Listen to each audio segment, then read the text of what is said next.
Thanks for tuning in to the Lean 911 podcast, where you'll have a voice directly from the Gemba. I will rely on my 3 decades of Lean successes as well as my failures to answer your most challenging questions regarding your Lean transformation. I'm your host, Mark DeLuzio, President and CEO of Lean Horizons Consulting and the Principal Architect of the Danaher Business System. Looking forward to your questions. Now, let's go to the Gemba. Welcome to the Lean 911 podcast. My name is Mark DeLuzio, CEO and President of Lean Horizons Consulting. And this is episode 31, and it's Lean Basics.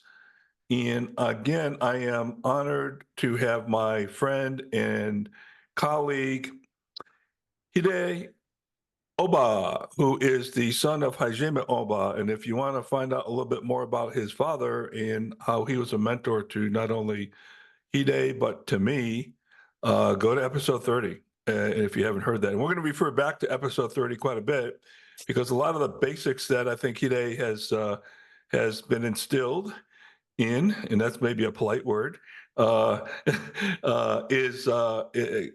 came from the lessons from his dad, and who again had a storied career with Toyota, and ended up at the end of his career with the Toyota Supplier Support Center out of Georgetown, Kentucky, which is where I interfaced with him when we were developing the Danaher Business System in the early 90s. So anyway, Hida, welcome. And you and I talked a couple of weeks ago about the Lean Basics and how we are divorcing ourselves from the fundamentals and moving on to all kinds of other things. And maybe you want to give a little bit of thought and comments about that and to kick this thing off. Hi, Mark, and thank you very much for this opportunity. I'm super excited to talk about the basics, because that, like you said, is exactly what I learned from my sensei or my father, Right. 20 years with him on the shop floor. Mhm. Everything was related to basics. And, a lot of people sort of come to him and ask this, what's the secret of Toyota? What's the secret of TPS? And, he never said any answer, but if there is one, I will say they do basics, right? It sounds simple, but this makes a huge difference between any competitor. Is they do basic things, and that's what I learned from him, and I'm super excited to talk about this because not many people get excited about this. Well, I think what we find in the consulting world in general, everybody is trying to create the next silver bullet. I was just talking to a colleague of mine about a big consulting firm that came up with a software solution. And, there's a lot of money in software, and there's a lot of people in our space that have come up with software solutions. And what it does, I think, is take you away from the basics, and it distracts you. And, you and I talked about Vince Lombardi, the famous NFL football coach here in the United States, when I think he won 11 championships with the Green Bay Packers. And he was known for basics, the fundamentals of passing and blocking and tackling and all the fundamentals, right? And look what happened. He was perhaps the best coach in NFL history, winning all those championships. And the funny thing was, on his teams, I think he only had four Hall of Famers. Okay. And that's it. He didn't have a whole slew of entertainers, Hall of Famers. And his very first practice, you and I talked about this, Hida, he held up a football on his very first practice, and he said, "Gentlemen, this is a football." Okay. And then he moved on from there about all the fundamentals, all the basics. And today, everybody in our Amazon type world, pressed for time, is looking for the silver bullet, but they're not doing the basics, right? And you see that too in your consulting. By the way, Hida is a senior consultant with H&M Consulting, and he's based out of New York City, and HMconsulting.com, and we'll give that out at the end as well. So Hida, why don't you talk to us about what you have been taught as to what are the basics? Right. And if I describe the basic, I would say it's standardized work. It starts with standardized work, and I think standardized work is the basic of management, basic of production, and basic of everything. And everything I learned about, how can I say, this lean or everything have to do with standardized work. I would say, what, 20 years ago, I started working with my dad, and he always talk about standardized work. And when I mean by standardized work is not just, the tax time, work in process stuff, the Mhm. sequence of work, the three elements of standardized work, Right. or the standardized combination tables and work chart. Those are critically important. I really need that thing. But what my father meant by standardized work is a little bit more broader sense to say, well, first of all, it's not just the paperwork, the gemba have to be according to the standard work. There should be no gap differences between what's written on the piece of paper versus what's actually happening. That means people are following. That means the process are designed according to the standardized work. There's no like different sequences, or the opera have some kind of mysterious motion that we do not describe inside the standard. Mysterious motion. I love that word. Yeah, because we do, right? And I've been to like strange places. Like, for example, one of my process was audited for 5S, and we got a bad score. And I go to the shop floor, and people was following the standardized work. It's just that some people did this 5S not according to the standardized work. They put like a palette mark or something in a completely different wrong location, the material location. And they thought that we are not following the 5S, or we changed it, but the 5S guy was auditing based on some kind of paperwork that doesn't match the real condition of the shop floor. And I was like, man, like 5S is the shadow of standardized work. That's how I learned. It's like 5S is not the king. I need to have standardized work, and then based on that, I decide material locations and where the tools should be. And as long as they are following the standardized work, they will follow the 5S. And so I don't know what kind of piece of paper that they come up with, but don't evaluate based on this fake paper. Fake 5S. Yeah, Well, fake evidence. Yeah. yeah. That's an excellent point, because I think a lot of the so-called tools, people have asked me, why isn't 5S on the Toyota Production System house? Because it's integrated, right? It's integrated, and you could put all the tools on the. We did in Danaher, by the way, which I don't know, maybe that was a mistake, because every time I talk to somebody from Toyota, they never look at any of these things as individual tools, but more of an eclectic, like a Venn diagram.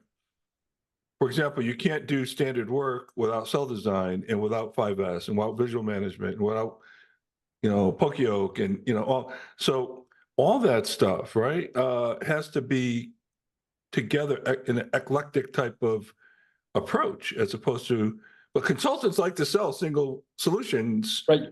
and it's like going to the gym and just working out with your right bicep, and that's all you're going to do. You have a great Right. looking arm, but guess Right. what? The rest of your body's going to look like, what? Yes. And that standardized work is somewhat the integrator of all those different things Interesting. going, Interesting. going on, right? Like another example, a lot of people wants to implement Kanban. Very nice, but Kanban is a connection between standardized work of the operators and standardized work of the material handler. For the withdrawal Kanban, to be exact. And when the operator is not following the standardized work, for example, they do some kind of silly sub-assembly and accumulate the parts, then you will be releasing so many Kanbans that the material handler can't handle. On the other hand, if the material handler is not following the standardized work, the delivery frequency will be screwed up. Therefore, you might not get the machine, almost, or not the machine, the material just in time. And that will create chaotic conditions. So in both cases, we need standardized work first, and then use the Kanban to connect. But That's a lot of people, excellent. Excellent point. Excellent point. Yeah, I was taught with my sensei Nakao. He said, "I don't know why Americans are so infatuated with Kanban." Hmm. He says Kanban is an admission of failure to do one-piece flow. I Yes, mean, it's yes, pretty deep thinking, right? yeah. And my father said Kanban is a necessary evil, Yeah. right? Oh, We great. need it. Yeah, Yeah. I Yeah. agree that we cannot create one piece from everything. Right. Therefore, I need it, but it's a necessary evil. If I can create one piece flow, prioritize that first over Kanban. And so many places he went to is like, oh, why don't you connect this process? Why do we need Kanban here? And take it off and take it off. And that was his advice, was create a one piece flow. And that will make a standardized work order operators, right? And that's the core basic of everything. Yeah. By the way, I remember, I won't say it was a Danaher company, but I won't say who it was. Um, it was in Europe, and they went over there and they had two machines. One machine, machine A fed machine B, and they were sitting right next to each other, but they put a Kanban in between the two. And I'm like, why do you have this here? Oh, we're doing Kanban. Why don't the operators take the part to the next machine and machine it and then move on? You know, what do you, why'd you stop here? Now you got all this pent up quality problems potentially, you know. But there's a lot of misunderstanding sometimes. Well, those were the early days too, where everybody was learning, but still, it's easy to get hung up on one aspect of this and just execute, in this case Kanban, inappropriately.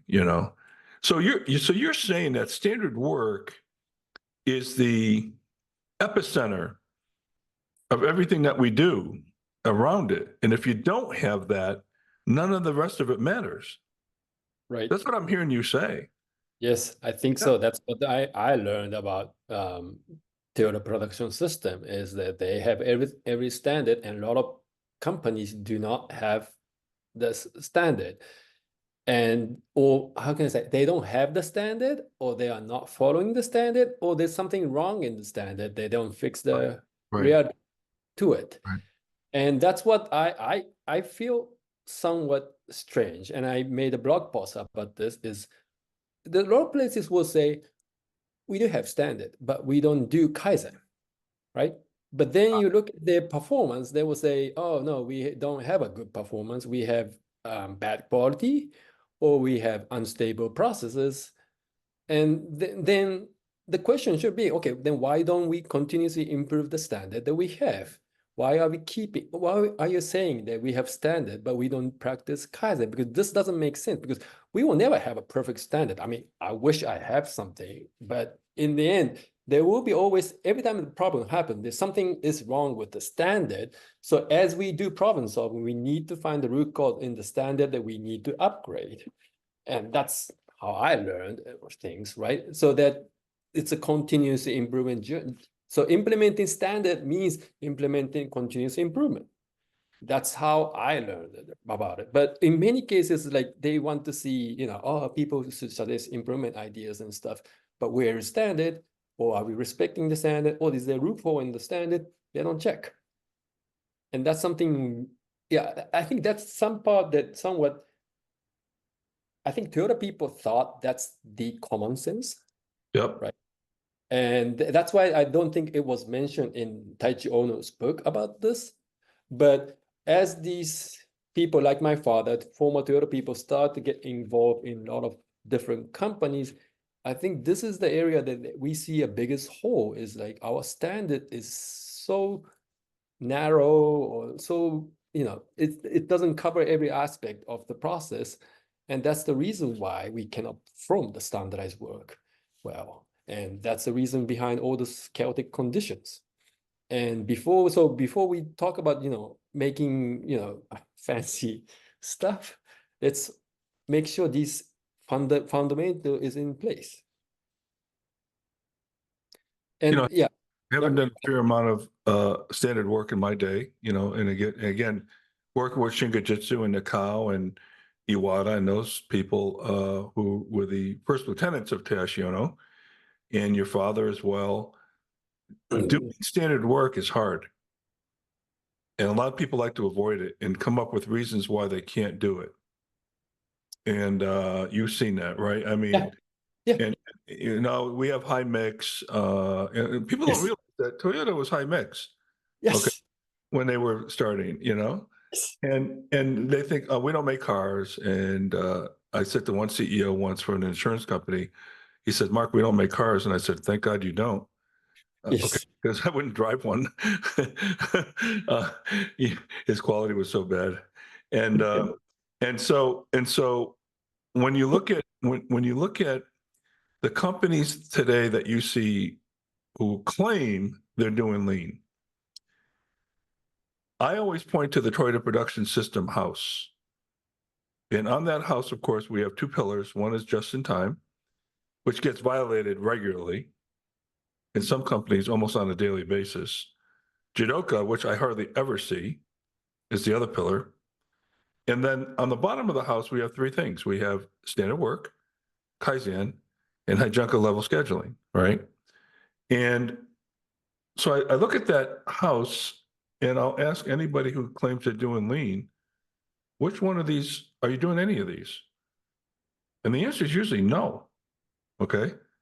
But they have their Gemba boards up and they have their posters and they have the yellow tape on the floor and they have all the things around it that in some sense are meaningless in my opinion because they're not anchored by a standard. Mhm. I mean, have you seen that?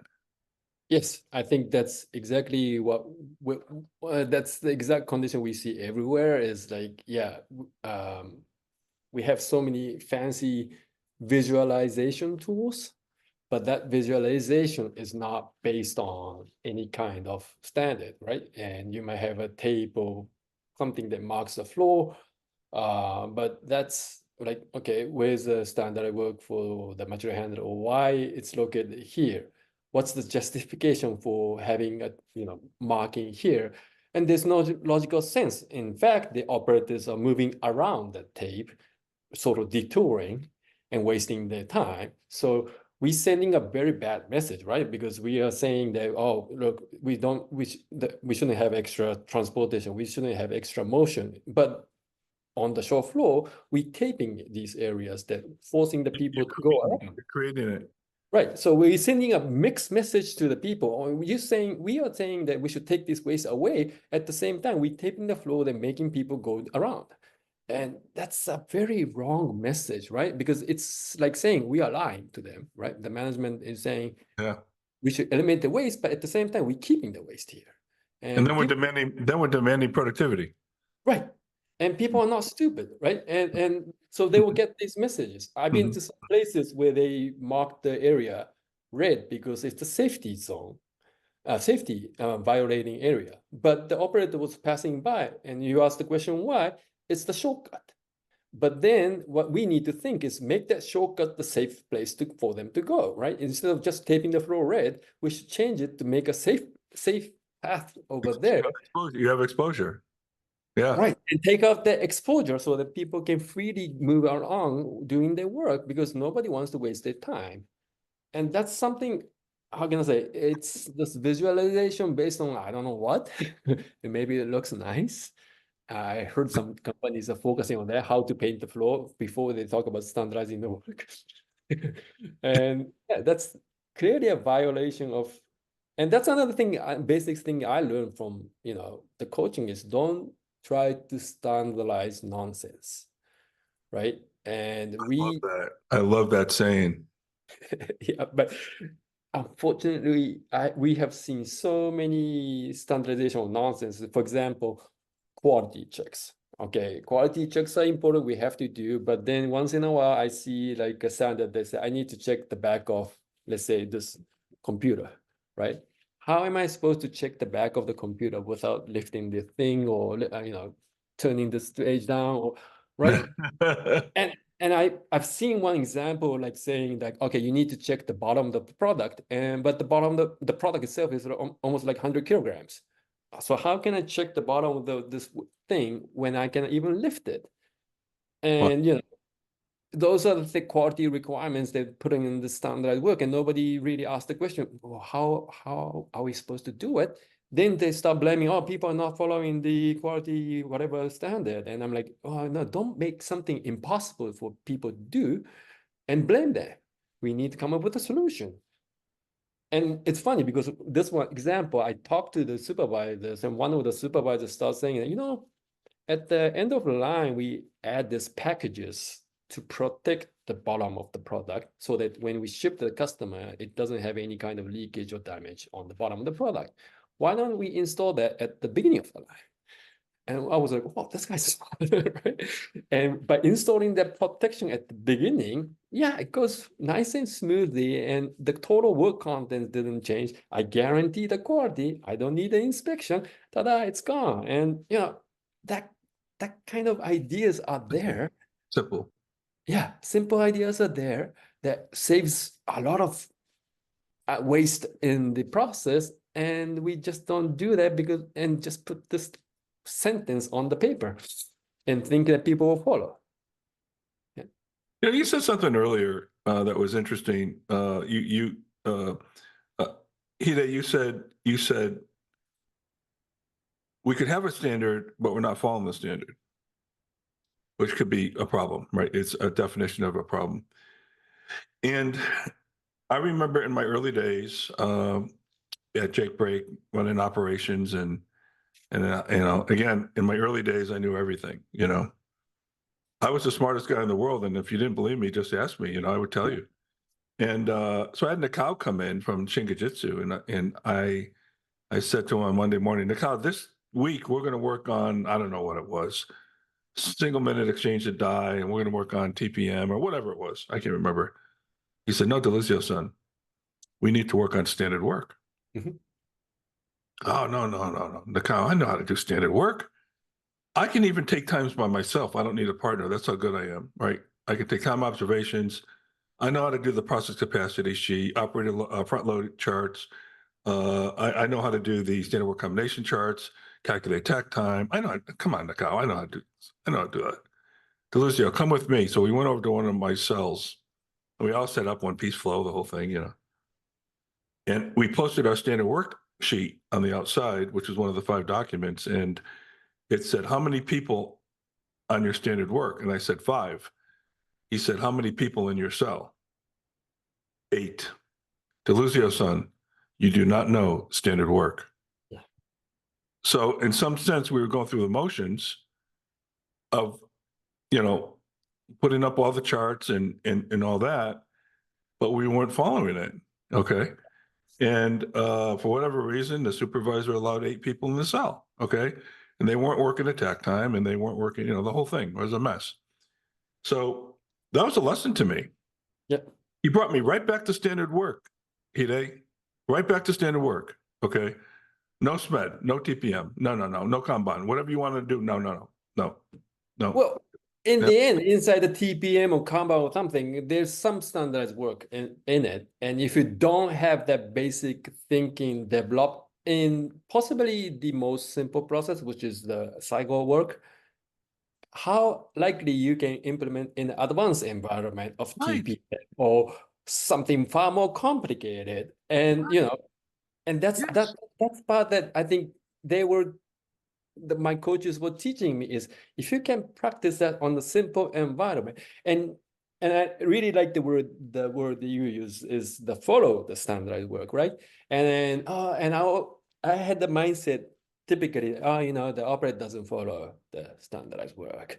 And my coaches will come. I mean, my dad was said, and then he will look at the process and go like, okay, this machine switch, which I'm going this way. But where's the switch? It's on this side of it.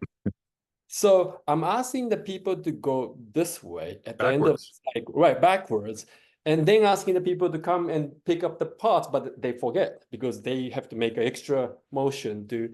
So he starts saying, why don't you put the switches to guide the people to the next material? So he starts saying is like, let the materials and this kind of physical environment to memorize standardized work, right? And people will automatically follow the standardized work. And that way people focus more on quality and Kaizen. And that was his message to me is like, you trying to force the people to follow standardized work. That's my bad mistake is the layout and this condition of the material should guide the people towards automatically following the standard work. Therefore, they can focus on improvement. And I was like, oh, Beautiful. wow. Beautiful. Yeah. And Well, I, you're and right. If you don't have the discipline to do the fundamental basic standard work, how can you bring that discipline to anything else like SMED, TPM, or Kanban, or whatever? Yeah, that's exactly right. And well, let me ask you, as you've worked with American companies, right? Talk to me about Kaizen, because I'm finding nobody's doing Kaizen. Okay, nobody's taking the time. I have one colleague of mine. She told me that her company, they'll do Kaizen from 2 to 4 in the afternoon on Wednesday. And that's it. They're not that because they're too busy. They got too much to do. Okay, and I've also had people tell me I can't do standard work until we fix some of our problems. In other words, they can't do Kaizen, right? And do standard work. And to me, that's like a patient saying to a doctor, I am not going to go to physical therapy until my arm gets better. yeah, Okay. Well, wait a minute. The physical therapy is the Kaizen and the standard work.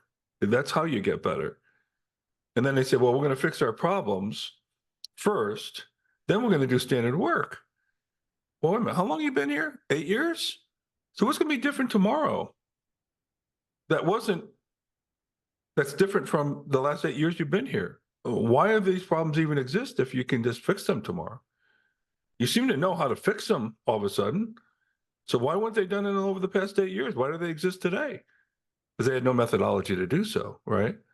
So yeah, you're not going to make your standard. Yeah, when you set standard work up, which to me is the one best way that you observed, not made up, then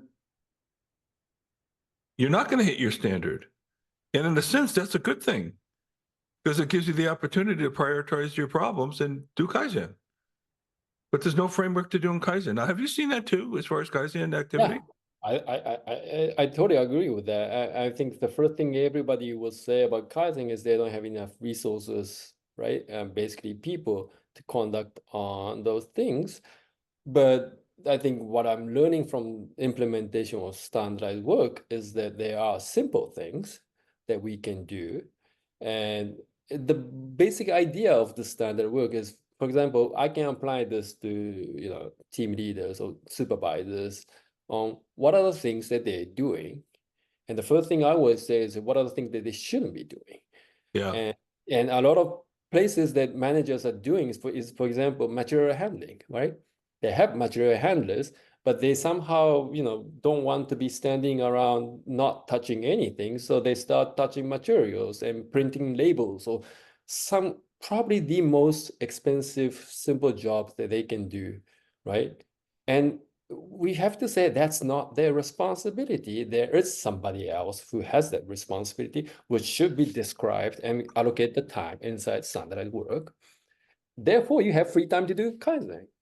And that's something a lot of companies in this trap is because they don't have standardized work, because they don't define who should be doing when on this work, they get logged, they get logged in, they get tied to this chaos and they can't get out and they think they don't have resources. And then And what happens when the non-standard item is done by some material handler when he's not available that day to do it? Then those labels don't get printed. Then what happens? Does the operator go out of their work sequence? They have to print labels now, and so it's you're absolutely right. If you don't have this whole thing choreographed in a standard, then the waste is going to really hit you. right. And unfortunately, a lot of management is tied to firefighting because they don't understand this standardized work, right? Like I've been to factory where they said, oh, we have a very high absentee and turnovers. And I think the area said, we need 30 people in this area and only 25 showed up. And that's why we didn't hit the rate. And I start asking the question because we only have 15 standardized work here, right? And so and there was a resistance from the management team that, oh, okay, I didn't cover everything. Okay, fine. Let's go to the shop floor and we found one small sub-assembly and we immediately put it inside, did the Kaizen and put it inside one of the No, 15. 15.3. Yeah. And Was which was and it was like 0.1 or something. And it was like instantly we can put it rebalance the line. So now we have 15 standardized work and we have 25 people showed up. There should be no excuse for us to hit in the rate. We actually have 10 extra people. And you have these 10 people can work on Kaizen, you know, Exactly. if they train. And that's when it happens is like, oh no, these 15, 25 people are not fully trained. Okay, let's use that 10 people to train, right? 10 people can go to skill training, or we can allocate them to developing the skills. Right, but because they get tied to this big data and they're only looking at this big data, oh yeah, our efficiency rate was 80%, and they were only looking at this total number of people showed up, and it didn't match with whatever the plan that they have.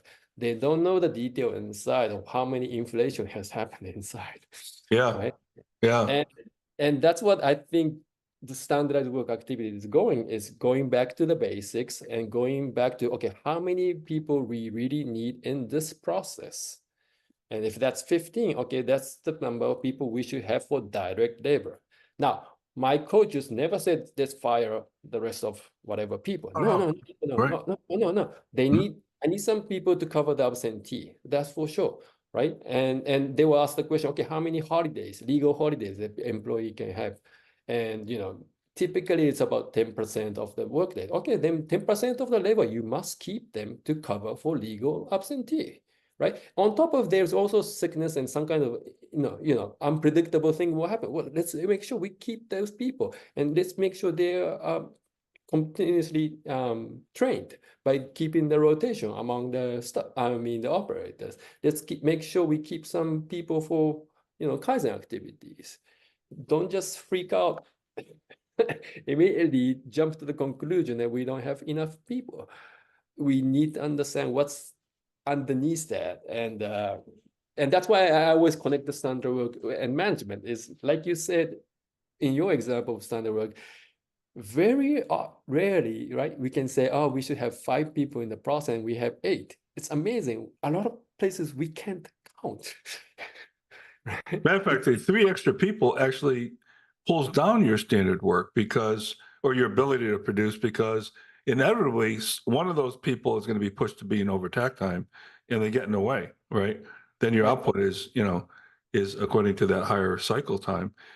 Now, the other thing I see is when you look at the standard work and the ability of people to learn, are the way we measure ourselves, especially the companies that are so focused on productivity, that the CFO might sit there and say, well, I can't have these 10 extra people if they're not putting out widgets because it will hurt our productivity. Okay. And it's like, really? So that's the reason why you're not going to do improvement, right? And my goal would be, well, how do we improve our lead times and our quality and our on-time delivery so that we grow the business? I told this story in a previous episode. We had a company over in England that I helped them, and they didn't believe they could do this, but I took the lead time down to 3 days from 28. Yep. And we went from 30,000 units a year of demand to 110. Okay. And we did it with the same headcount. And inventory turns quadrupled. Okay. So we didn't do it through inventory. Right. And, and it was a commodity product. So if you're just, producing with better lead times and better quality, you're going to grow your business, because they're not going to just look at you as a price or a cost perspective. They're going to look at you as hey, I got value here, right? And I got the best quality. I got the best lead time. I don't have to carry all the inventory anymore, right? And if you're a distributor, that's a big deal. So these are the things that we think about. How do we grow? Because anybody can fire people. That's so easy to do. Some of these big companies that lay off tens of thousands of people, any idiot can do that. I'm sorry. That's not lean. And then they call it lean. That's not lean. Okay. Right. And Um, I think that's the part that I think people misunderstood about Toyota production system, because right. from Daiichi Ono days, they're saying that I think English version said extra capacity, but they call it, I like to call it extra power, human power. that Sure. we and Toyota Way 2020 said have like 10 points, and one of them is to generate extra power. And that means that free these people, because these people are the source of creativity, right? Right. And Right. these people can become a power for the organization to generate next, future great ideas. Like you said, it might be flexibility. It might be, reducing the lead time. It's something that will create a new competitive advantage for your company that will, be successful. And I'm looking at Toyota right now, and they're like the only company that's talking about the full lineup of technologies, right? Right. It's not just EVs, but hydrogens and other type of powertrain. But I'm also looking at the recruitment informations, and they are not hiring additional people, right? And so they are generating those excess capability through Kaizen activities, and they are joining this new development team. And that's the power that they have. They are not saying like, oh, we cannot design new hydrogen because we don't have enough, it's too expensive, which is a lot of OEM is saying, right? Not Well, saying. I think a lot of the American mindset would be, oh, I'm going to go to a new venture like EV vehicles, electric vehicles. We got to hire new people. I got to Right. build a new plant. I got to Yeah. hire new people, right? Yeah. That's like the knee-jerk reaction Yeah. to American management, as Yeah. opposed to, wait a minute, if I continue to do Kaizen, I can create that Yeah. capability, that capacity Yeah. to be able to do that. Yeah, exactly. Right. Well, again, we at Jake Break, we went from a $65 million company to a $240 million company with the same headcount. Right. Same headcount. Yeah. Okay. And our productivity went from like 3 or 4 units per 100 man hours to close to 40. Okay. Now, and people were not working harder. Matter of fact, because we had standardized work, they were working easier because there were less problems. There were less problems to deal with. When things don't go right during the day, that's disrespectful. When you're firefighting all day, and you know that you got to get up the next morning and go in for another round of firefighting and problems, and I have no time then to use my brain because all I'm doing is what I call swatting flies. You just, oh, here's another fly. I got to hit that one. But then another fly comes, Yeah. and there's no way to comment so that I can improve to the next step, and now so a lot of the consulting in our space, the lean space, comes out with all these new inventions and all these new things. Uh, and again, very rarely do I see any company who say they're doing lean do standard work, right? Um, and that's your experience too, as we discussed. What about something like Kata? Now you're familiar with Toyota. Kata was the big rage, and it still is the big rage. And when I learned about what Kata was after looking at a 400-page book, I said, well, geez, that was just inherent in what we did. It wasn't even like, but it's now being treated as, not only is it being treated as a separate tool, it's being treated as a definition of lean, which is wrong. But what's your experience with that? Yeah, I also saw a lot of mysterious kata activities, to be honest. Yeah, and I think they went to Toyota and saw a bunch of balls, which Toyota has a lot of them. But I feel like it's been somewhat misused. And also, like the information that I got from my mentor, or my father, and not only that, but generally discussion in Japan. I think this was led by the knowledge management group that they saying that kata is a bad thing, right? One of the reasons why Japanese companies failed after the 90s is so many companies failed because they stick to one kata. And so what these guys are saying is like some successful companies like Toyota started to destroy kata, and to Wow. destroy the kata, they create a ba. A ba means field, and you mix a lot of different thinkers onto the ba, and they exchange ideas to generate a new ideas. And I'm thinking about that, and what Toyota is doing on Gemba is exactly that, right? It's not a same group of people always being there. They're mixing a lot of functionalities to come to the Gemba to work together. And also right now, they're mixing a lot of foreigners, right? Before, there used to be a bunch of Japanese people, but now a lot of foreigners are Yeah. joining and Yeah. exchanging ideas. And I mentioned in my previous conversation, like one of the reasons why, one of the core things that I think my father and the Toyota people learned through TPS implementation in the early 90s is they learned about coaching, which was far more developed and discussed in the United States and Japan, that they incorporate into TPS activities, right?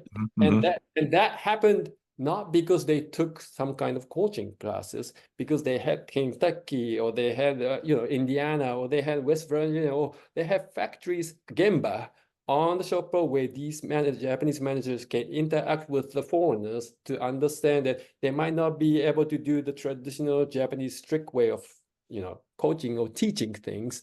They need to come up with a better approach, more respecting human approach. And I think that's why they were successful, is like they evolved. They transformed from the old kata to a new kata. And they made a new kata through Gemba activities.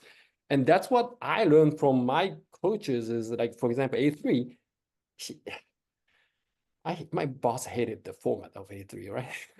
and like, okay, just take one piece of paper and summarize the thought freely.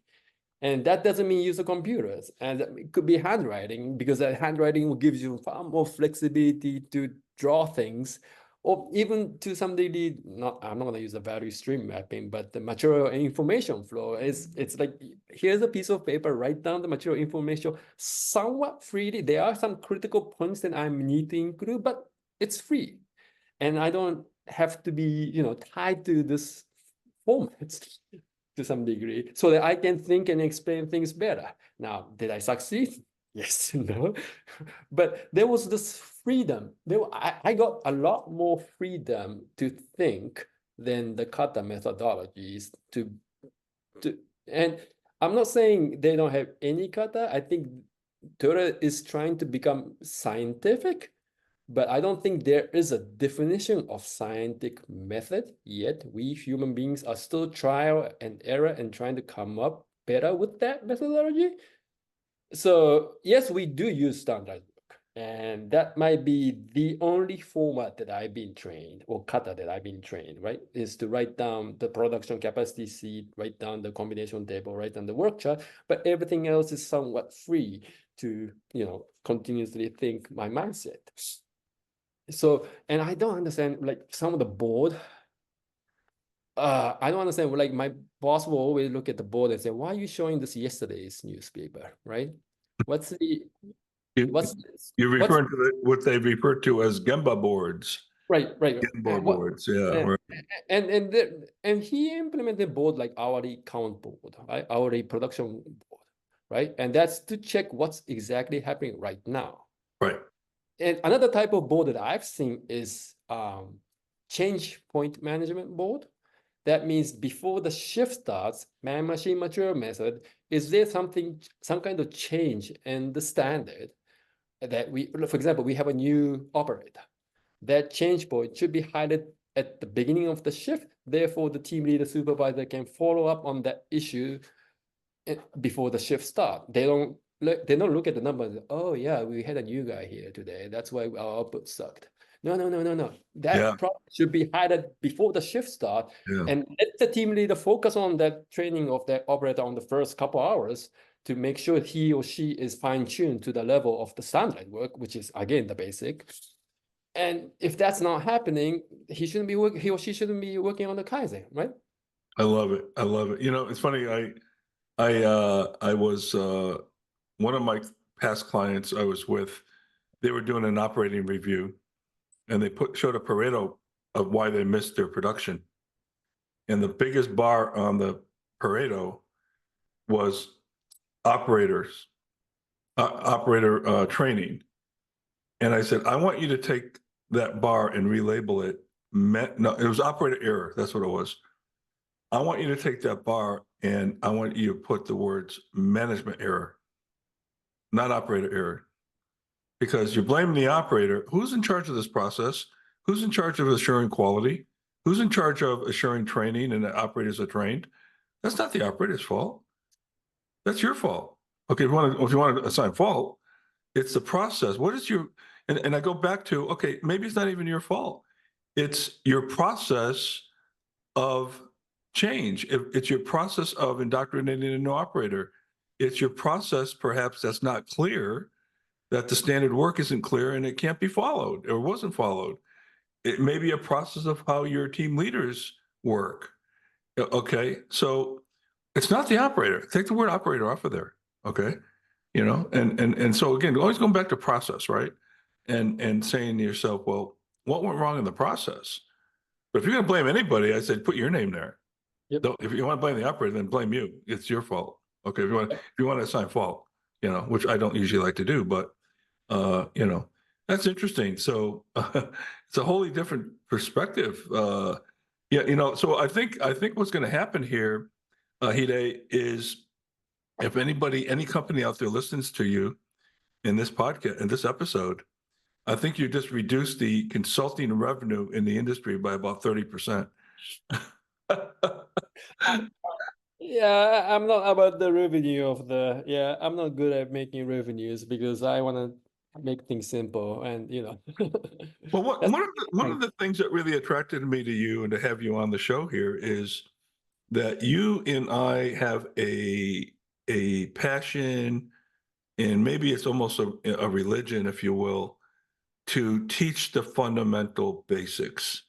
And I made a commitment to my sensei Nakao-san and he remembered this when I last met him 30 years ago. He swore me to teach the teachings of Toyota and Ono, and do not. So I even draw attack time in red because I know Ono, it was important to him for that.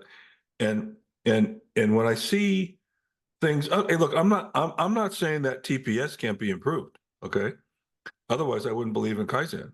Yep. But when I see people create things that are not in concert with the philosophy for the purpose of confusing the market and generating their own revenue in that regard. And a good example is, and I'll be honest, they're not in existence anymore, but TBM came out with Lean Sigma. Lean Sigma confused everybody. It's probably one of the biggest disservices done in the lean community, okay, to combine those two things. And you want to talk about deviating from standard work? Mm-hmm. Nobody was doing standard work. Mm-hmm. Everybody was doing Six Sigma projects, which had all kinds of phony savings associated with them. And by the way, I'm certified in Six Sigma, and I think Six Sigma is a great thing to know, and it could be useful in some cases in problem solving. But most problems, I believe, can be solved with some very basic 5Y and Pareto type tools. And I don't think you need a sophistication to solve most of these problems. And the first thing is, how do you define a problem? Which I had an episode on earlier on in my in this podcast. We talked about, well, how do you think about defining a problem? And I agree with you on A3 because A3 to me leaves it wide open as to how to define a problem. There's no you got a block that says problem definition, but there's no instruction Yeah. as to how to correctly construct a good problem statement. Okay. And there's a lot of guidelines in that regard. But I think this is great because when I look at, and let me ask you the question, when you look at the Toyota Production System House, and again, there's 5 things on it. There's just in time on one of the pillars, Jidoka on another, and then you've got standard work, Kaizen, and Hijunka level scheduling. We didn't talk much about that yet, but how do you, when you look at that, how many companies do you run into that are practicing any of those things? And they may do a Kaizen once a quarter, you know, and Well, I mean, it's a tough question. I know a lot of places are seriously trying that, right? mhm. And they understand the philosophies and they are trying. So yes, Toyota is I think ahead. Every time I go to Toyota, I learn so many things. But even like recently, I read an interesting article. Toyota, Mr. Akio implemented a new system recently, and that is because when they produce something, some of the production is based on fake orders, or how can I call it, the assumption orders by the dealership, Forecast. and Mm. forecasted. Yeah. And some of them was actual orders. So now they implement the system that they prioritize the actual orders more than those assumption or the fake orders. But that means that we've been doing overproduction, right? We've been That's right. overproducing something that was not necessarily required by the market yet, and somehow we were allocating that spot. So there's always a room to improve in the system, and that's the whole idea of the system. And yeah, so as long as, yeah, it's tough question, but as long as we're thinking towards the right direction and we have a same foundation, right? It might be a big house, a nice looking house, but as long as we have that foundation and the two pillars and the roof on top of it, yeah, maybe it's a small, but we moving towards that direction. But you know, you've answered the question in a lot of people's mind about why aren't all the other things listed like SMED, and TPM, and Kanban, and you know, you can go on and on and on, right? Under the Toyota System House, and you answered it very well. You know, it's a real learning, I think, for a lot of people that standard work is kind of like the catalyst. You know, you got to think about just in time as more of a philosophy, right, in terms of a way to think. And Jidoka is, yeah, you could argue it's a mechanical thing that detects defects and the machine stops, but it's also a respect for people from the respect that it doesn't demand that an operator stand there and watch the machine run all day, right? And I always say when I do see that, I say, well, what if the tool does break? Well, stop the machine. So he's going to stand here just for that. And how often does it break? You know, and it's not going to prevent it from breaking. So another question is, why are your tools breaking? You know, so it Yep. doesn't happen. You know, Yep. or whatever. Why did you produce a defect? You know, so the foundation of standard work, Kaizen, and Hijunka, those things work together. And it's interesting to note, though, that all the other things, in some sense, what I heard you say are meaningless. 5S, visual management, all the other things, TPM, uh, um, SMED, go down the list. If you can't do standard work and don't have the discipline, number one, then you can't do the other things, which are more, in some cases, more complex. And number two is standard work is kind of like the lightning rod that attracts all these other things. So they work in concert with each other, as opposed, but without the standard work, you have uh, no core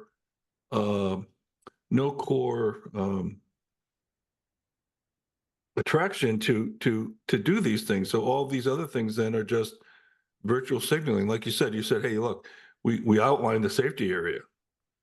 Yeah, but it's in the way of the operator's work sequence. And if he or she has to do 300 parts a day in a work sequence, they got to walk around that 300 times.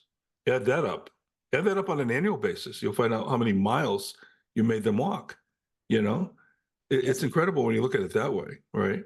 We had one, by the way, a lady walking 1,500 miles a year extra. It was from San Jose, because that's where the plant was, to St. Louis. We did a picture of it, and we showed this is how Yeah. much. Her name was Ann, I think. This is how much Ann was walking every year. Now she had to join a gym afterwards, but after we Yeah. did Kaizen, okay. Yeah. But you know, it's interesting that you say all this and how you look at things, which is Yeah. incredibly interesting.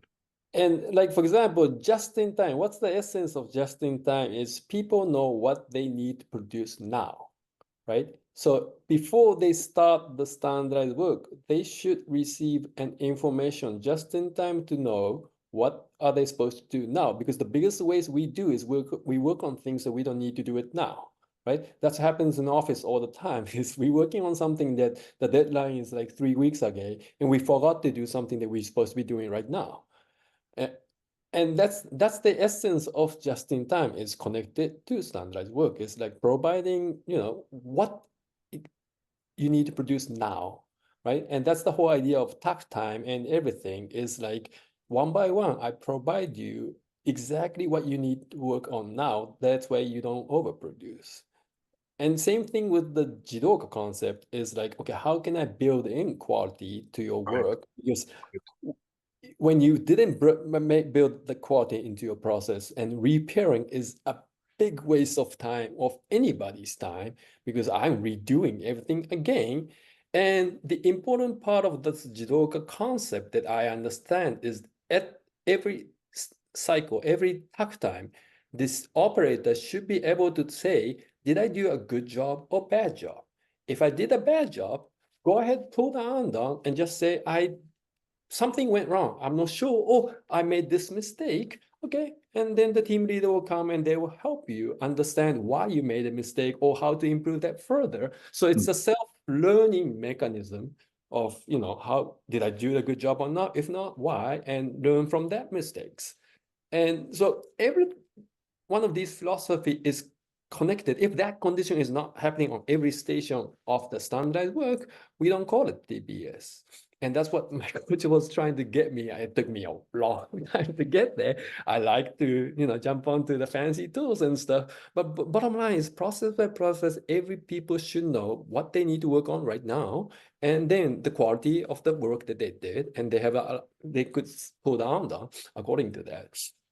And Well, that's and I think hierarchical level scheduling is a notion of standardization. yes, yes, Because if you don't have that standardization, yes, if today you're making 100 units a day and tomorrow it goes to 250, and it's not standard, and everybody says, well, our business is seasonal. First of all, I have not met one business yet that's not seasonal, okay, or has some seasonality in it. Even McDonald's is yes, seasonal during the day. 12 yes, noon is different than 4 o'clock in the afternoon, okay? yes, And so every business is seasonal, so that's not an excuse. But what they don't understand is, what's the time horizon that you're going to do your level loading and set your level loaded schedule, right? Of course, maybe around Christmas it's more busy than it is in May. Okay, well, yeah, your tech time is going to be different, and your loading is going to be different, and everything's going to be different. So, when I look at this, we come up with all kinds of excuses why we can't do this. You know, but hierarchical level scheduling is in a sense, necessary for a standard beat or rhythm or tact of the facility, and when yes, it doesn't work that way, it's out of sync, right? yes, yes. I used to have a company that was producing snowmobiles and golf carts, and but they will say they have seasoning, but they don't levelize the orders. So a lot of chaotic things happen, and like they overstuff go kart when they are supposed to be preparing for the snowball. There you go. And we level it, right? It's not perfect. I'm not saying it was a perfect levelization, but Never at is. It least never is. Yeah. it never is. But you don't create this crazy chaotic condition on whatever based on the forecast. I just level the order to say, okay, from this month to this month, we focus on snowball. From this month to this month, and then Yep. additional orders will be levelized and included in the system, but we give them somewhat a priority in the sequence, and it works. I think you missed an opportunity though, because if you got that company to produce green golf balls, then they could use the snowmobile in the snow to play golf. So you missed a whole opportunity. Yeah, I wasn't that creative, right? Yeah, yeah, yeah. We could play golf in the winter. Yes, we can. Yes. I can't play golf in the summer, so don't worry about that. I mean, I'm a terrible golfer, but I like to play, but Yeah, I'm a terrible yeah. golfer. But Same here. so when you look at all of this, kind of wrapping this up a little bit, but it's so refreshing to hear you talk about standardization and to talk about the importance of standard work, not only for the traditional, operator producing the part, but the standard work for the material handler has to be in concert. The standard work for even the team leader has to be in concert with all of this this rhythm, this beat, and the analogy I always like to make was, so many, and you probably have seen this, so many people set up a manufacturing cell. And let's just argue that they set it up correctly, okay, which normally doesn't happen. But so to me, the machines and the equipment is analogous. When I compare this to an orchestra, the instruments get set up. So you have your percussion section and your string section, and you have all the different sections. That's your equipment. That's your cell. The operators, of course, are the musicians. The standard work is the sheet music, and the takt time is the conductor. So if all of those are not playing together in concert, the music doesn't sound good. And that exactly, to me, is what happens when we're out of sequence with standard work. It's like giving the operators their machines or the musicians their instruments with no music to play. Well, what's that going to sound like? And there's no beat, there's no rhythm, there's no tact. That's the conductor, right? So that music has to be in concert with the timing and the beat. So that's my analogy I like to make. And so many just do part of that. They set up the music equipment and the operators, but they don't give them the standard work or the tact time, the beat. But your concept of bringing it out into standardizing everything that we do, and then allowing time for Kaizen at the appropriate time is so very important, I think. Yes, I think so. By standardizing, you will free up people from firefighting to more Right. time to work on Kaizen. And Kaizen will give competitive advantage to businesses eventually. You do have people wasting their time in your organization, so why don't free them? And standardization is a powerful tool. And a lot of firefighting, I think, is happening because yeah, this standard doesn't exist or it's not good enough. And that's what I learned from my coaches. And one of the things that I said I have a homework that I promised that I need to work on is that I firmly believe that there's a structure of sort of like basic things. It's not random thing. And I think that's how my father did, was he memorizes all kind of things going on.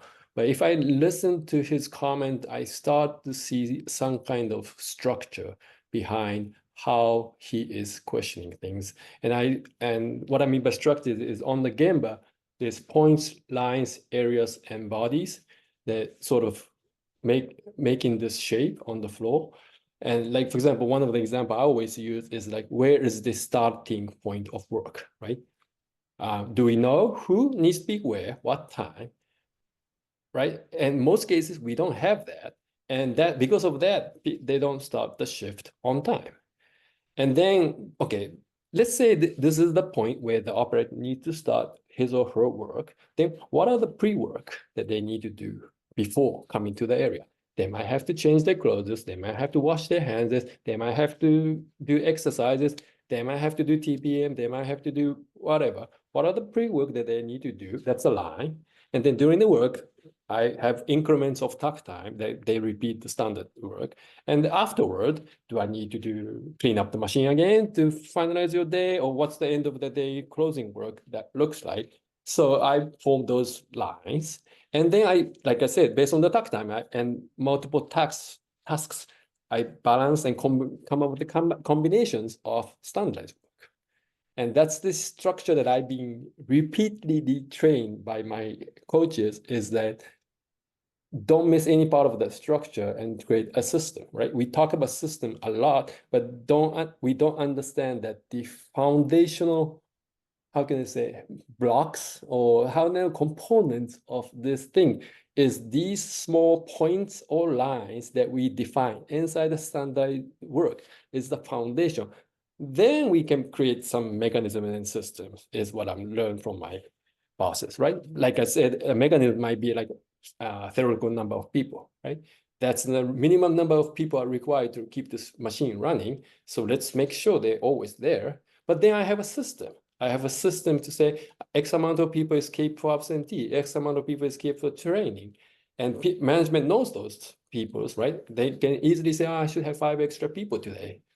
Oh, one person is missing. Okay, fine. They take one person. That's why they don't break down the theoretical manpower of 5 people, right? You always supply 5 people to the line, and the rest of people will be balanced according to the participation and stuff. But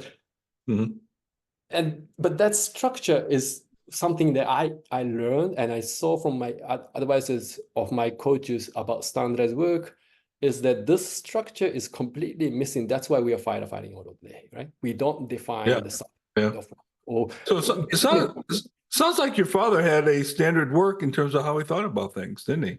Yeah. In the end, he didn't work in his mind. didn't say it, but I told him, like, I think you have a pattern of way of coming up with these things. And when I explained this structure to him, he really liked it. He thought, oh, that's a good discovery. Yeah, there's a reason. Yeah, and he's like, that's basic. I need to work on it, and I need to sort of, deploy this thing. I'm already trying it in a lot of shop floor, and it works quite well. And we discover we're missing so many things. It was intuitive to him. And the other interesting thing you said was, in addition to the standard work that you would create, let's say to produce a part, the pre-shift needs to be standardized and the post-shift. I would never let anybody take the time of cleanup out of takt time unless the cleanup was documented by operator. What do they have to do? Otherwise, it was an excuse to stop the shift 10 minutes early to put on your coats and wait for the time clock. Yes. Right? Yes. So exactly. I wouldn't let them take out available time unless I could see documentation. You have your cleanup and your pre-shift, the meeting, what do you have to do beforehand? Otherwise, you are using time. You're not standardized as to if the shift is supposed to start at 10 after 7, but you come in at 7 for your pre-meetings and all that. It should start at 10 after 7, not at 11 after 7. Yes. Right. And if your takt time is 60 seconds, you just lost one part. Yes. Yes. And that's something sounds so simple, but it's missing everywhere. It's missing. It's the fundamentals. Yeah, and that's what amazing thing about of Toyota is, like, if they start the ship at 7 o'clock and takt time is 1 minute, 1 minute after 7 o'clock, the first vehicle comes off the line. Right.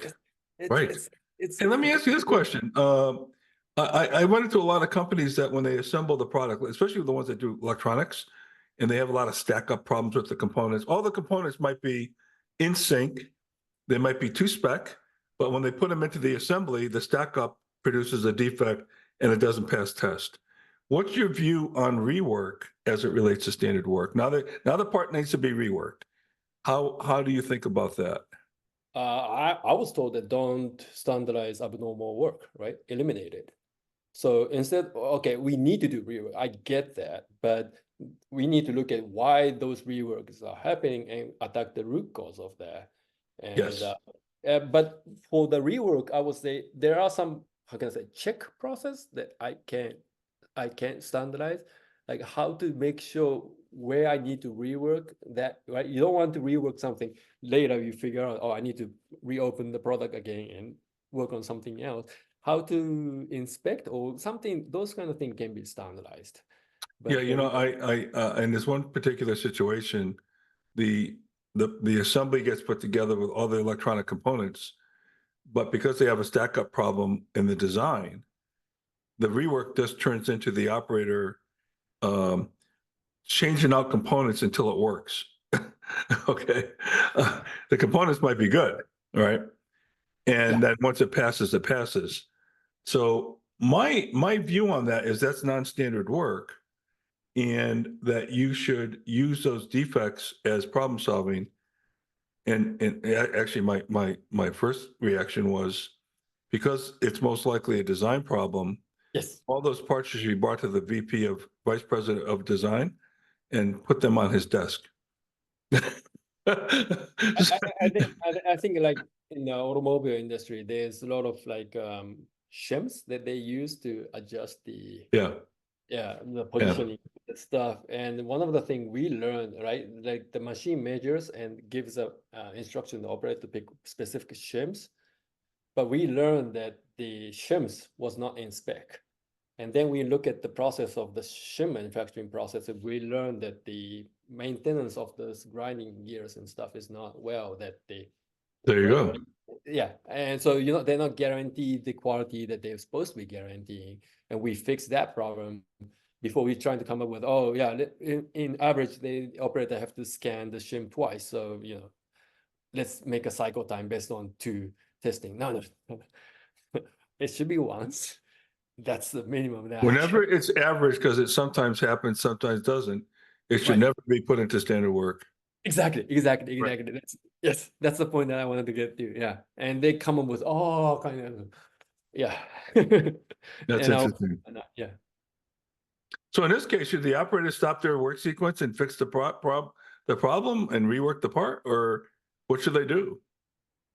Operators or somebody off. Well, the operator, let's say it's an electronic assembly and there's stack up problems. The operator didn't make any errors. They put all the components in the right way, but because of the design, there were stack up issues where the product didn't pass test. So now what they got to do is they got to pull the components out and randomly mix them and put new ones in and see if they get the right tolerances so it would pass the test, right? The electronic test. Uh, do you hold that the operator should be the one doing all that switching out, or what? What I've seen is I've seen like the designers or engineers being held accountable for that. That means they might try to do that rework first, and then Ah, but they ah, will be, you know, they understand the pain of the shop floor. Like I've ah, seen a case where the component didn't fit well. They team leaders and group leader pulled the arm down, and then the eventually the message went to the engineers, and they came like within 15 minutes or something to the shop floor, and they told him, the engineers, to work on that thing. Right, tell me if this is possible. And they team engineer eventually said, no, it's not possible. It's a design issue. Thank you. Now work out, fix the design, right? awesome. We will keep sustaining this condition with this component that doesn't fit well. The team leader was jumping in and helping the operator to work on it, but now you understand the problem and the pain. Now go and fix it. And it's interesting was that the Beautiful. engineering manager came by also, and he like deeply bowed and said, this is our problem, this is our mistake, we were working on it and we're going to fix it. Like, and at the end of the day, he was reporting to these people what mistake they made and what countermeasures in place by when they will be fixed. So yeah, I think until they understand the pain of this thing, I think that we need to have them actually try things. Yeah, because there's one particular company I'm thinking of, this rework and the operators changing out components has just become normalized. Right. They just think that's part of the operator's job. And this is why I suggested all the parts that don't pass because of this stack up problem.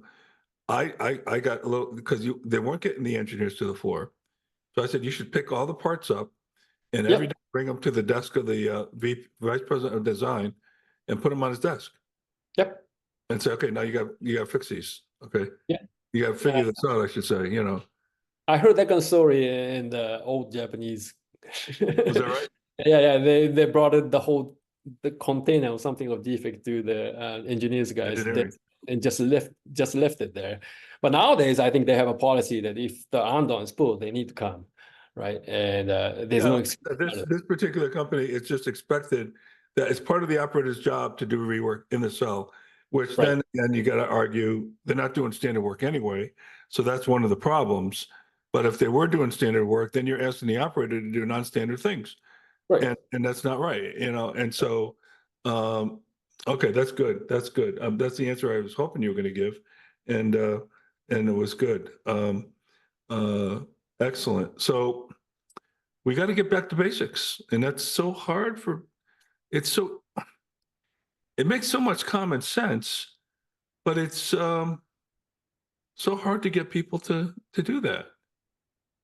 And it's like take all your posters down and all your yellow tape and all your Gemba boards and all your 5S posters, and just stop. Go back to batch. Go back to batch manufacturing. Okay. Because if you're not doing Kaizen, you're not doing standard work, you're not doing lean.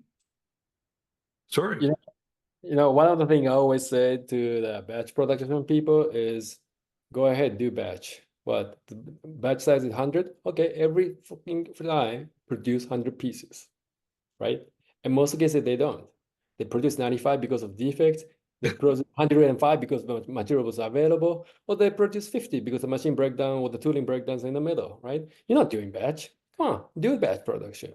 But then they need to have a good standard behind it, right? How That's to right. control quality, how to control the machining, how to control the supply chain. You need standard. And okay, I always say, no, I don't want to do this discussion with batch versus one by one. Go ahead, do batch production. Show me. Because I never seen one. The only place that was doing actually truly batch production was Toyota. And I said that to my dad. Toyota is the only company that's doing batch. And he looked at me with this nasty thing. But eventually he was starting, yeah, that's true. The only company that really calculating the economical batch size or whatever for whatever different equations they have and sticking to that is Toyota. And behind that is to make sure all kind of standard to make sure that they guarantee the quality and the machine availability Every time. every time that I pick up a batch and that quantity is produced. It's so predictable. That's why they control things with a simple piece of Kanban, right? Right. Now there's so many companies are rushing to implement this IT system is because they cannot predict how many pieces will be Right. produced Right. because there are so many defects or there will be so much material that if somebody keep running the machine or they don't know when the batch gonna end, so they just keep running the machine until everything is gone, right? No, no, you're right. And again, I think the essence of standard work is not to document your inabilities.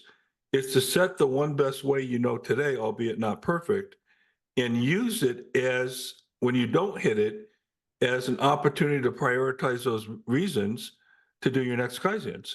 Yes, The whole idea with a standard is you know you're not going to hit it all the time. right. And those problems are what you want to focus on to be able to attain that standard on a more consistent basis. That's the Yes. whole essence of it, right? Yes, and I thought that people from engineering or people from science people learn in university is design of experiment is to say, let's control all these variables Right. except for one that we're gonna test today and see if that hypothesis works or not. Scientific method. Yeah. Yeah, that's the scientific method. But today we bring so many variables and we only look at the big output data and say, oh, what happened to that? Oh, yeah, people didn't show up. Oh, something happened with the supply chain, which could be completely misleading. And we have to understand what are those real variables are and did we control those variables? And that's the essence of scientific thinking. Yes. And that's exactly where Toyota is from. And it's not unique to Toyota. It became unique to Toyota. That's the sad part of this thing. Well, But I call it, instead of plan, do, check, act, like Deming said, it's plan, do, check, explain, mm, right? They're explaining why they didn't hit it, And, it's funny, you remind me of a story. I had a new company we were working with, and one of the operators said, I could do 12 of these faster than one piece flow. I mean, why am I going to do one at a time? I said, okay, why don't you take me down and show me how you do 12 at the same time? So he laid out 12 of the parts and he started working on the first one. Okay. I said, wait. What about these other 11? You said you were going to do them all at once. Okay. You're working on one, then you go to the next one, go to the next one. I said, when you go to the third one, part number 1 and 2 and 4 through 12 are waiting. You're not working on them all at the same time. You told me you could do them all at once. I don't know how you do that. yeah, Because they all should be processed all at the same time if you can do all 12, right? So, it's interesting, and, I guess maybe we can end this by saying that the basics work. We know they work because we have experience doing that. And the more we deviate from basics and from all these new silver bullets that get put out there by these consultants, sometimes they repackage the same things with different names to, give the illusion that they created something new. our consulting industry sometimes is the worst. The lean consulting industry sometimes is the worst enemy of continuous improvement. I'd say it. I'd say it, it is. And so believe in the basics. They're not sexy. They're not, but they're fun. If you can get it done, it's fun. And I'll leave this thought and to get your final thoughts. Toyota had a saying that says, "We get brilliant results with ordinary people running brilliant processes." Okay. You don't need to be a super duper PhD rocket scientist to have a great company and to, and again, getting back to those basics, especially in those more sophisticated scientific businesses where they look at manufacturing as kind of like a boring thing to them. Because we're sophisticated. We just came up with a brand new formula that's going to revolutionize the space industry, but you still got to make it. And your mentality's got to move out of scientific thinking in a lab into a production mentality. Okay. And that's boring to them because they're so brilliant. Believe me. Yeah. Just ask them. Yeah, that's something I learned is through implementation of this basics on production shop floor, which a lot of people don't think it's sexy or whatever, but it's full of knowledges, it goes back to ties to so many things that I didn't know about, and in many cases, it goes back to middle school, high school stuff that I somewhat ignored. So all this knowledge is not just knowledge, it's alive and it's so critically important of us being human beings. So, and it goes back to this whole, right, respecting people. And I know there's all kinds of naive respect people movement activity going on. But if we ignore the fundamentals of what we learned and what, the society based on science, and if we don't respect that, that's not respect for people. We are going back to the monkeys. Exactly right. Exactly Yeah. right. And When a leader presides over chaotic processes and insists on not giving time and framework to do Kaizen, that is one of the biggest respect for people violations I see. yes, I think so. So I know that this fancy presentation about respect or people engagement, and I love that topic, but let's go back to this basic, because people shouldn't be suffering with basic. Basic should come almost like air, right? Or Right. water or something. And Right. unfortunately, we are not providing fresh air or fresh water to the people. No, Yeah, no. and they are struggling to breathe. And That's right. and let's not talk about people engagement or respect when you choking them, right? That's right. That's right. And that's how I see it, is like I have learned so many things through standardized work implementation that we don't provide things that we need, and that's why our performance is bad. And let's go back to the basic. It's just the core lessons, and I will keep repeating this no matter how unpopular I am, because I think that's the important Well, yeah, thing. it is unpopular sometimes because, first of all, you're stepping on somebody else's gravy train from a consulting perspective. And second of all, some of these things are very hard to do. To do Yes, work is a lot of hard work, but it it is. makes you face your demons, okay? And if you don't face your demons, the elephant in the room is going to come back and bite you sooner or later, Yes. and that's the issue. Well, we can, you and I could probably talk about this for another 5 hours, okay? Yes, I think so. I So think so. maybe we should close it down for now.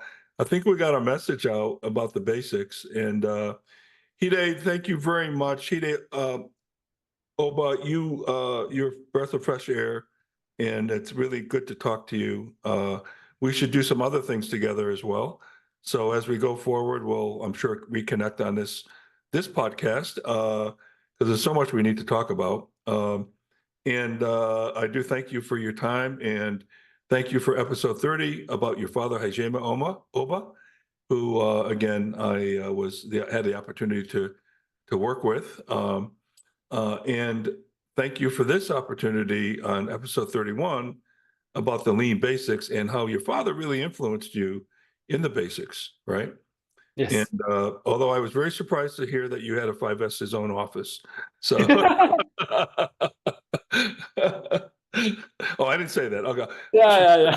No, that's true. We'll But cut that out of the recording. No, yeah. he's probably looking down at us right now saying, "Hey, why'd you guys say that?" Yeah, Uh, I know. but well, thank you very much. I really appreciate it. God bless you, and I'm sure we'll be hooking up soon, and we'll go from there. Yes, Mark, thank you very much for this opportunity. And like you said, we are passionate about this basic, and I really appreciate this opportunity to talk about it because a lot of people don't even appreciate that. That's right. That's right. Yeah, they ignore it. So The thank you pleasure very is much. mine. Yes, thank Yeah, you. So thank you. lean911.com is the website. We're on YouTube, Apple Podcasts, Spotify, all the other platforms most likely we're out there. And lean911.com, you'll find all the episodes. And please feel free to email me with comments, mark at lean911.com and MARK at lean911.com. And again, just one more time, Hida Oba, your consulting firm is called H&M Operations Management and .com. Yes. That's correct. Okay, so you'll find him there and talk to him about getting back to basics because I'm sure, as you can see, he knows a little bit about it. So, At least I'm passionate about it. well, you really are passionate, and so am I, and that's something we got to leave our generations forward to keep thinking about. So, thank you very much. I do appreciate this. Thank you very much, sir. You bet. Bye-bye. Bye.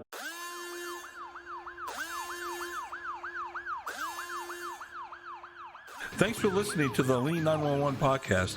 I'll be happy to address your questions or feedback on future episodes. Email me at mark@lean911.com. You can check out our other episodes by visiting our website at lean911.com, our YouTube channel, wherever you listen to podcasts. This is your host, Mark DeLuzio. Thanks for listening.